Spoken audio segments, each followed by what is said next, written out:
সময় হয় 2-2.5 ঘন্টা ধরে এই ব্রেক বাদ দিয়ে 2.5-3 ঘন্টা ধরে অমিতবাবুর কাছ থেকে কিভাবে স্মৃতিশক্তি বাড়ানো যায় সেই সম্পর্কে অনেক কিছু শুনলে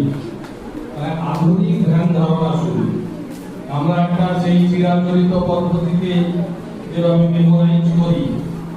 তারও যে আরো কত কিছু ডেভেলপমেন্ট হয়েছে সে সম্পর্কে একটা রাফ আইডিয়া আজকে পেলে আমরা বিদ্যালয়ের পক্ষ থেকে ওনাকে আন্তরিক অভিনন্দন জানাই যে এইভাবে সময় দেওয়া মহামূল্যবান সময় আমাদের ছেলেমেয়েদের জন্য উনি যে দিলেন তার জন্য আমি কৃতজ্ঞতা এবং অভিনন্দন জানাই এবং আমি আশা করব